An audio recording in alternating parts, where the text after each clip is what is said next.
Welcome to Donington Park, everybody. We've got round 11 coming up for you for the Porsche Club Motorsport Boxster Cup.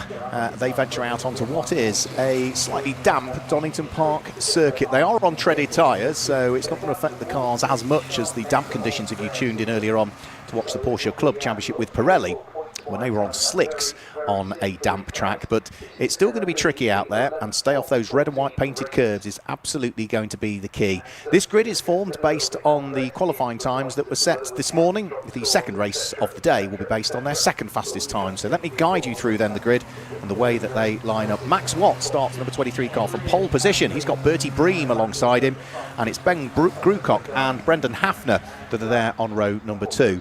Row 3 of the grid sees Stuart Warner line up alongside Perry Darling, and it's Matthew Shears and Mike Thompson that are there on row number 4. Tony Jones is on the inside of row number 5, and for company he has got the car of Martin Mason, and then it's Charlie Dye and Tony Levy that are there on the 6th row of the grid. Simon Dye is next up. He is in the number 71 car on the inside of row number 7. And alongside him will be Tom Hale on that 7th row of the grid. And then on row 8 of the grid, it's Eric Bridges and David Hussey who sit there on row 8. Row 9 of the grid is Graham Hurd with Eva Nolan, and it was Adam Spencer who qualified slowest of the 19 cars that we saw out in qualifying this morning. As we say, this is round 11 of the championship, and the wins so far this year, well, certainly you look back at what's been happening in recent events, and it's the man on pole position, Max Watt, that has done a good chunk of the winning. He won the second of the 2 races at Brands Hatch. He won both of the races at Alton Park. He won both of the races last time out at Silverstone, whereas at the beginning of the season it was the likes of Bertie Bream that was taking wins, and then thereafter the wins have been spread around a little bit, with Mike Thompson and Perry Darling claiming wins. We've also seen a win for Scott Evans as well.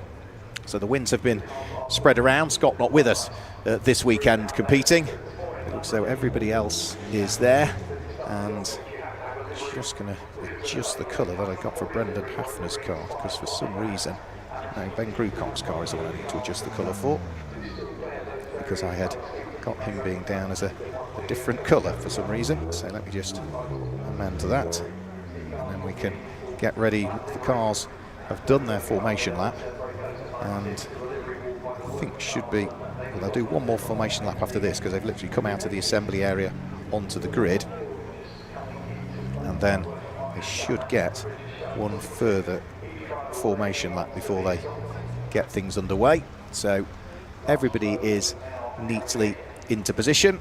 Max Watt sitting there on pole position, looking to try and convert it for what for him could potentially be 6 wins on the trot if he can manage to do so. Car that's alongside him is Bertie Bream's largely silver car, but it's got the orange and black behind. So green flag waves at the back. We are going to get the race underway. 25 minutes are on the clock, so their lap out was also classed as their formation lap. So we are going to get round 11 of the Porsche Boxster Club Motorsport Boxster Cup underway. Red lights on the gantry. The lights flash out now, and it's not a bad start from the outside of the front row from Bertie Bream. Slower away was the pole sitter. There's a little bit of squeezing going on as Ben Grucock almost gets squeezed from Bertie Bream, but as they head up towards Redgate for the first time, there's a little bit of contact further down through the order, but just cars bouncing off the side of each other, and I think it's going to be Bertie Bream who's just got his nose ahead. There's more cars just on the grass onto the top of Hollywood, and that was Max Watt, who was trying to make some progress after what was not a poor start from him, but he just got a little bit too much wheel spin, and he's dropped down into 4th position, the pole sitter. Got one car sideways through the middle of the pack and should be able to rejoin, and that is Matthew Shears, I'm afraid, that's had the spin. Just lost the tail end of it heading down the bottom section of the Craner curves, so he will continue, but he's dropped to the very rear of the field, with Bertie Bream leading the way up towards McLean's corner for the first time.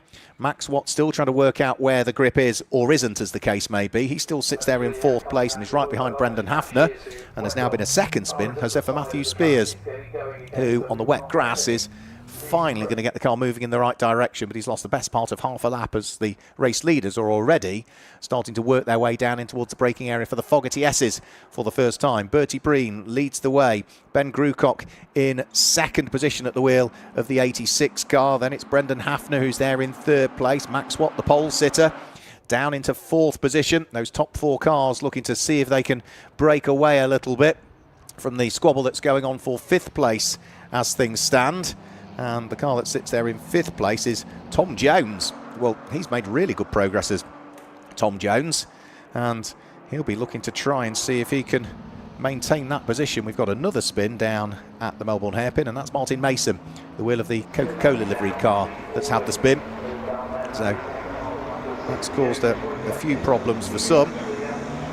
Tom Jones, or Tony Jones I should say, with the good start. He's up into 5th position, but it's Bertie Breen that leads the way as he comes over the start-finish line by about 9/10 of a second from Ben Grucock in 2nd position. All of these cars running to identical specification in reality, all running a Pirelli treaded tyre as well as they start to descend downhill through the Craner curves. You can see Ben Grucock there clipping the apex a bit too well, sends some of the circuit furniture into the sky, and he needs to crack on because he's under pressure from Max Watt now, who had managed to get himself through and ahead of Brendan Hafner at the end of that lap.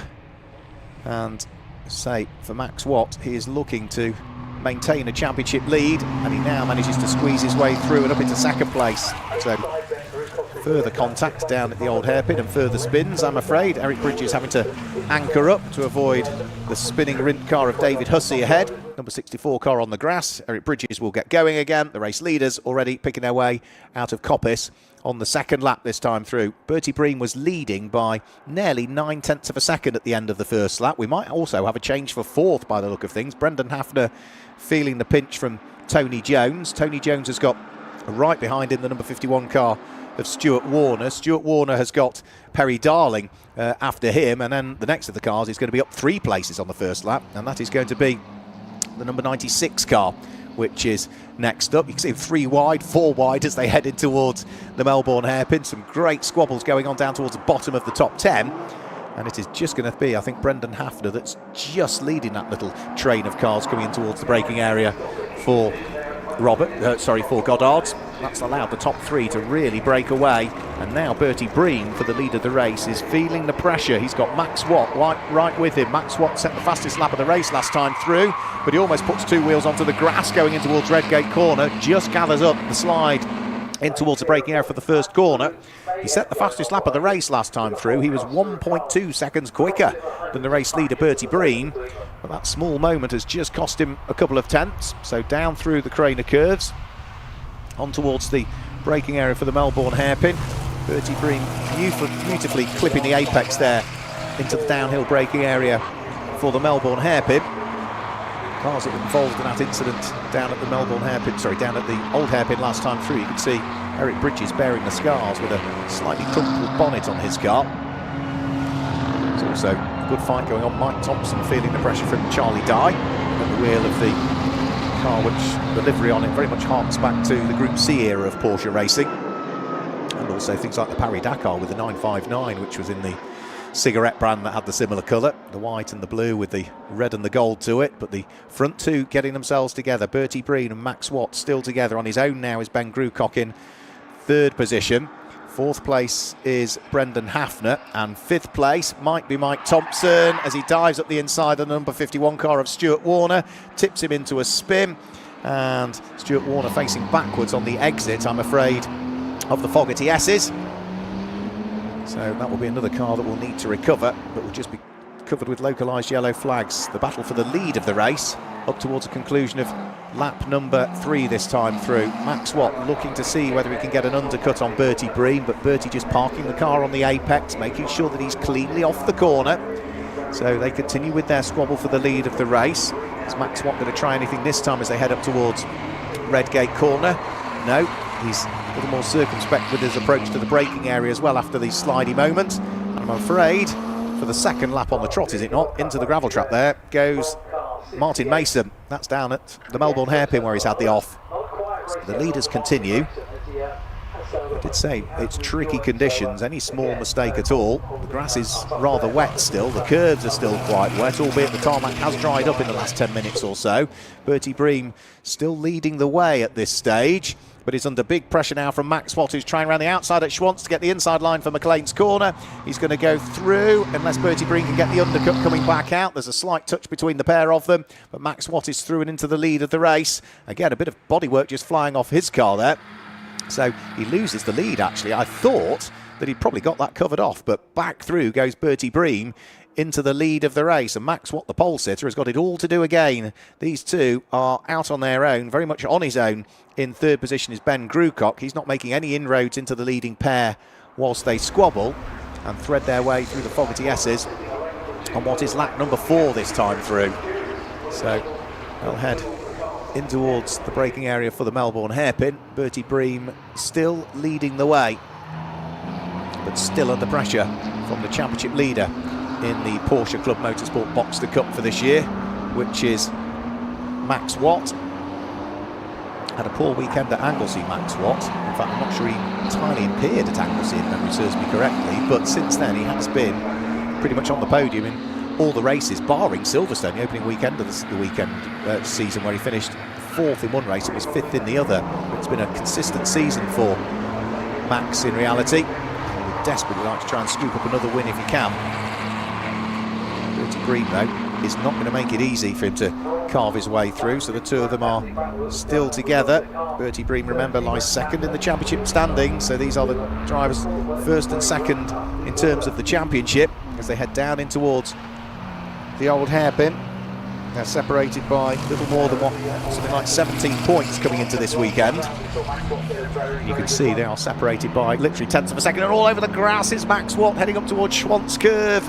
So that was coming through Starkey's Bridge, where he tried to go sideways with Bertie Bream, but Bertie was always going to edge him out towards the edge of the circuit, and it still means that Bertie Bream leads. Max Watt is there in second position, and is Ben Grucock in third, making inroads in towards them on this lap. I would say, despite the fact that they're squabbling, no, he's still not closing in at all. The gap is increasing between the leading pair and that green car there in the background that sits there in third place with 16 minutes still to go. Brendan Hafner now looks on his own in 4th place, 5th at the moment. That looks as though that is going to be Charlie Dye, who's there in 5th place, and he'll have Mike Thompson behind him, who completes the top 6 at the moment, with 7th going the way of Perry Darling at this stage, who qualified 6th, lost a place early doors, but has not made any further progress. A few bits of debris, not least of which right on the apex at Redgate Corner. Eric Bridges, having been delayed earlier on, is now fighting with the other car that had the spins on the first lap, which is Matthew Spears. They'll be squabbling over what is 14th and 15th places currently. Eric qualified 15th, but for the lead of the race up towards Redgate Corner. 5 laps completed, new fastest lap of the race last time through for the car in second position. Max Watt still trying to see whether he can unlock the door to the lead of the race. His main championship rival Bertie Bream ahead of him as they head for the 6th time down through the old hairpin. And again you can see beautiful lines taken from both of those cars as they start to work their way up towards Schwantz. Well, Max Watt tried it round the outside a few laps ago at Schwantz. Now he's going to try it round the outside at McLean's Corner. Runs out of room, so has to tuck himself back behind Bertie Bream, the race leader, and can have another nibble maybe, not as they head in towards Coppice, but maybe on the exit of Coppice. A good run down towards the Robert chicane, but he's just too far away, I think, this time through. He'll pick up the toe. He will close in a little bit, but he's not going to be close enough as they head on towards the brakes, in towards the braking area for the Fogarty S's this time through. So those are the car dips. Flick your way left, flick your way right through the Fogarty S's. Pick up the throttle as soon as you possibly can. And still looks as though Bertie Bream has everything under control for the moment. Might have a change further down through the order as Matthew Shears picks up a place over Eric Bridges. So that will be up to 14th place now for Matthew Shears, who qualified 7th, but of course double spin for him on the first lap, cost him all of that time. For the lead of the race, weaving around, Max Watt doing anything to try and distract Bertie Bream and his attention. He's almost got himself up the inside, but there's a little bit of a touch there between the pair of them. The gap wasn't really there, and again, good driving from Max Watt. He's had a couple of moments, but every time he's had a moment, he's managed to gather the car up and so far get it back under his spell when he needed to. He had a moment, didn't he, at Redgate Corner. He had a moment where he clipped the marker board down through the Craner curves. He had a moment on the outside of what was Starkey's Bridge up towards Schwantz Corner, and another moment there at Goddard's. Now, that looks as though that's Tom Hale at the wheel of the white and blue car, tried to unlock the door on Simon Dye's machine. They are just behind Stuart Warner. Stuart Warner has got a car just ahead of him coming over the start-finish line that is trying to attack. And that will be the car of Brendan Hurd, will it not? Or Graham Hurd, yeah, the orange car with the yellow flashes. So Graham Hurd losing a place and working his way through goes the 51 of Stuart Warner. Another drive that is way out of position. Might have gained 2 places on that lap. Stuart Warner's 10th, he qualified 5th. So again, he's another driver that is not in the kind of position that he ought to be in this race. Should be further up based on the qualifying times. Bertie Bream still leading the way, and last time through set the fastest lap of the race. 1:47.765 from Bertie Bream. So he would be at the moment on course for the extra championship point that's available for the fastest lap. Is he going to be on course for the 25 points for the race win? Because he is still feeling the pressure from Max Watt. So the pair of them head out of the Melbourne hairpin, up towards the end of lap number 7 this time through. Bertie taking a very different line through Goddard's. Try and get on the throttle as soon as he possibly can, and he needs to, because the gap that was 9/10 of a second is down to 4/10 of a second, and that's because Max Watt this time picks up the extra championship point now. So he's set the fastest lap of the race, and he comes from a fair way back to almost prise the door open at Redgate Corner, but then realising he was just a bit too far back and the door was closing. Fastest lap now 1:47.317 from Max Watt that time through. Down through the bottom section of the Craner curves towards the old hairpin. Bertie Bream still doing what he can, but again Max Watt was a little bit quicker through the apex of the old hairpin. Might try again to try and wrestle the lead of the race away. Further down through the order, we've still got Tom Hale squabbling away with the number 99 car of Graham Hurd, whilst they try and catch up with Simon Dye for the lead of the race. Again up towards Coppice Corner. Bertie Bream is having to drive the widest Porsche you'll see around Donington Park at the moment to try and keep his championship rival behind him. We've also had another off, and that's down at the old hairpin. Perry Darling has had issues. Lost the front left-hand light of his car. He was running in 7th position, but that will drop him down through the order, probably outside of the top 10 potentially, depending on how quickly he can make his way back onto track. So just under 11 minutes to go. Bertie Bream, I think, has led every lap so far. Not necessarily has he always been in the lead of the race, but it was only a very short period of time where Max Watt picked up the lead, but then instantly lost it a couple of corners later on. He still continues to lead Bertie Bream. The gap was 4/10 of a second. Starting to work their way onto lap number 9 this time through. Bertie Bream leading the way. Gap comes out to 6/10 of a second. Bertie Bream, remember, has had 2 race wins so far this season. That was the opening 2 rounds of the championship at Silverstone way back on the 19th of April. He's had 4 seconds, he's had a couple of thirds, he's had a 4th as well, so he's been a consistent scorer in the championship. And drivers' 12 best scores count towards the championship. So you drop your worst 2 in reality, up towards the Melbourne hairpin. Squabbles continue. Simon Dye still busy fighting away with Tom Hale. Graham Hurd that little bit further back from them. As they come up towards a braking area for Brooklands Corner.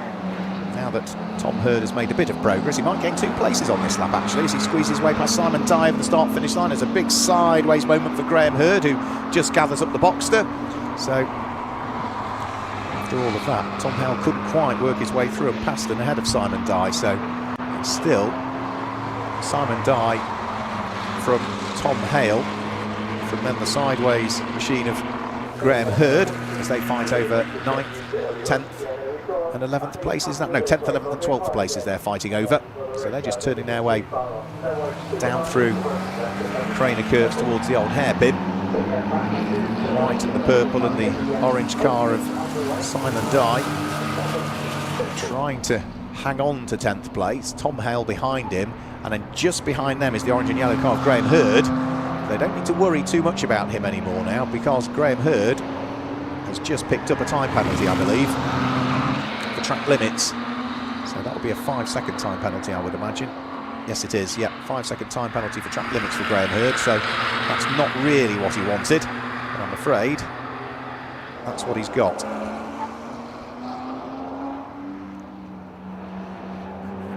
So down towards the braking area for the Fogarty S's.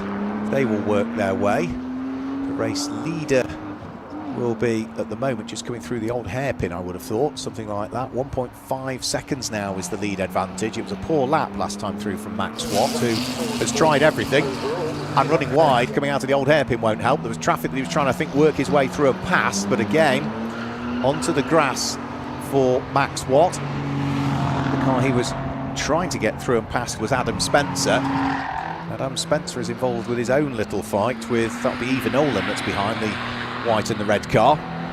So another moment for Max Watt in this one, who, you can't doubt his commitment, Max Watt. He has driven the wheels off the thing, but you can see now the relative gap between Bertie Bream and Max Watt has opened out ever further. Now, Bertie Bream was just a 1/10 of a second quicker through the first sector, but he was 1.3 seconds quicker just through the middle sector because of that mistake from Max Watt. And now for Max, the difficulty is if he wants to catch, he's got to drive even harder. And of course, the harder you drive, the more inclined you are to make a further mistake. So in towards the braking area for the Melbourne hairpin goes the number 23 car of the pole sitter Max Watt. Qualified on pole in a time of a 1 minute 46.085, so he was actually over a second quicker in qualifying than Bertie Bream was. But it's Bertie that's leading the way, and he's going to have a little bit of traffic to deal with before too much longer. And that will be Martin Mason's car. That will be one of the cars that will need dealing with from Bertie Bream. We mentioned that Graham Hurd had picked up a time penalty for track limits. Well, we've now also got a 5-second penalty going out for the car that lies in 5th position, car number 96, I'm afraid to say, which is Charlie Dye. He's now picked up a 5-second penalty for track limits. He's 3.1 seconds ahead of the car behind him, so that shouldn't be too much of a problem by the end of the race. Somebody with a problem. A load of smoke there on the start-finish line, so that begs the question as to exactly what had caused that.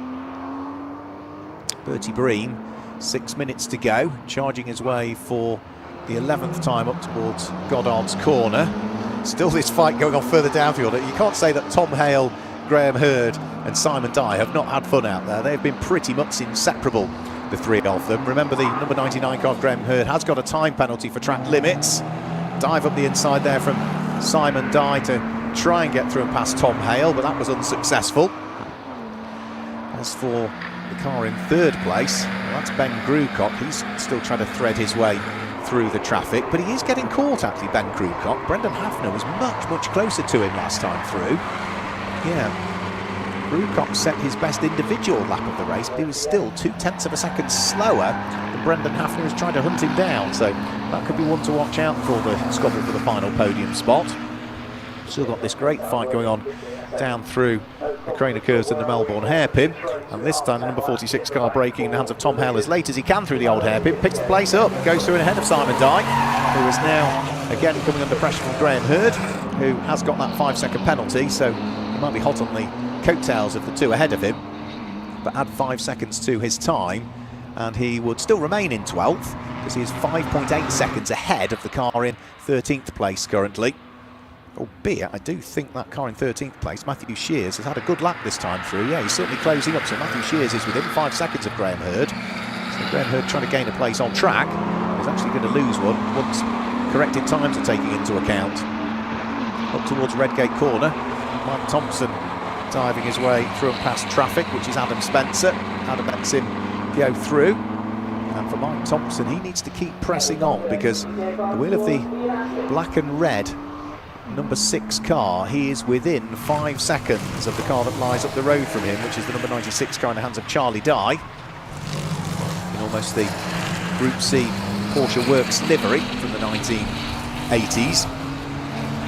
So on corrected times, that would promote Mike Thompson up into 5th place if he could stay within touching distance of that car just up the road.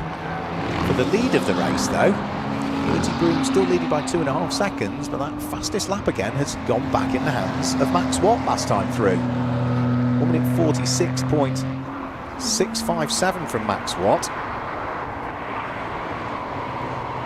And think for Max, is that quicker than his qualifying time? No, it's not. It's about 0.6 down on his qualifying time, so just going to show that the circuit has dried quite substantively through this race. So the Pirelli treaded tyres now not having to do as much overtime as they've previously been doing.